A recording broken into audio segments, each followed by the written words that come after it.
James Harden's only been a Cleveland Cavalier for 3 games, but it's already evident he has an insane amount of basketball IQ that can raise the Cavs' overall ceiling. Look at this play against the Denver Nuggets. Denver's going to defend this by pre-switching the high pick and roll. Jokic is going to stay here with Jalen Tyson in the corner, and Jamal Murray now is going to come up with Jared Allen in the pick and roll. So if James Harden comes off this pick and roll, he's going against Jamal Murray and not Nikola Jokic. Now, James Harden's going to notice this immediately and kick it over to Donovan Mitchell in the corner here.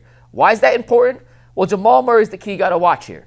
He's not used to being the big man defender in a pick and roll situation, and he's about to enter what we like to call no man's land. As soon as James Harden kicks it to Donovan Mitchell in the wing, look at his eyes. Immediately go to Donovan Mitchell, which what? Leaves a wide open middle of the court rolling lane for Jared Allen. Donovan's smart enough to find the big man. Nice reverse pivot. Easy bucket over Christian Braun. This all happens because James Harden notices immediately the pre-switch, notices Jamal Murray doesn't know what the hell he's doing in those situations, finds the big man for the easy bucket. In a pick and roll, same game against Denver. First off, shout out to Dennis Schroeder, who's going to set an excellent screen here on Cam Johnson to put him in a trail position on James Harden, leaving James with a 3-on-2 opportunity. Where's that 3-on-2 coming from? Well, right here you can see you have Jalen Tyson in the wing. If James Harden wanted to, that is an easy swing pass to an open shooter in Jalen Tyson. The Nuggets did a good job preventing the roll man here, Jared Allen. That's Tyson's defender who sagged in to stop the easy lob, which we know James Harden loves to throw, which puts him in a one-on-one with Valanciunas. If Valanciunas steps up, Harden kicks it to the wing for Jalen Tyson. Valanciunas is going to continue to retreat under the basket, which leaves James Harden with about an easy finger roll as he can get. That's an elite top 10 scorer in the history of the league. That's a 2-foot uncontested layup. Advantage, James Harden. We saw this behind the back pass to Jalen Tyson for the dunk numerous times, and the pass is incredible. The ability to throw that pass on the move with that accuracy is one-of-one kind of stuff. But when Harden comes off this pick and roll here, what he's really looking at is where is this defender? This is Sam Merrill who's in the corner. That's the guy guarding Sam Merrill.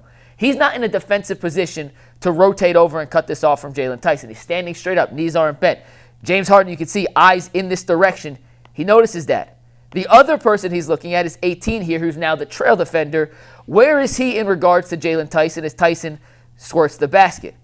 He's in too far of a trail position. This guy's not ready to help. What does it result in? One of the prettiest behind-the-back bounce passes you'll ever see. And the last and maybe the simplest of all the plays we've seen from James Harden so far, maybe the biggest nuance he could add to this Cavaliers offense, is running offense, and the Cavaliers running offense through James Harden in this extended high post area. It's a pretty simple play here. Insert the ball to James Harden on the high post. Tyson's going to clear out. And there's a little two-man action between Sam Merrill and Jared Allen down here. He's going to come screen. Sam Merrill is going to roll off the screen. Depending on how the defense plays, then Jared Allen will come over screen for James Harden. Pretty simple, pretty basic concept. But watch this pass here from James Harden. Jalen Tyson clears through. Harden waits and delivers a perfectly placed bounce pass to Sam Merrill for the layup. Once again, look what James Harden's looking at here. Trail defender, how's he guarding Sam Merrill? If he gets over that, goes under that, then he operates in a pick and roll as James Harden's coming this way, Jared Allen's coming this way, He comes off in a wide open, empty court side of the action to score. He's going to his left hand. That's what James Harden does. Instead, he sees the Wizards lazily defend this as the defensive player on Jared Allen steps up. That leaves the bounce pass for Sam Merrill. And Sam Merrill, who may not be able to dunk, still remains to be seen if he can or can't, finishes. It's 3 games, guys. James Harden's still figuring out how to best utilize himself in this offense with the basketball IQ, the passing ability, and the ability to run offense in ways that Darius Garland simply couldn't. Is going to raise the championship ceiling for the Cleveland Cavaliers. And I can't wait to see what this team, Kenny Atkinson, Harden, Donovan Mitchell, and everyone else involved, comes up with in the next evolution of this offensive creation in the second half of the season.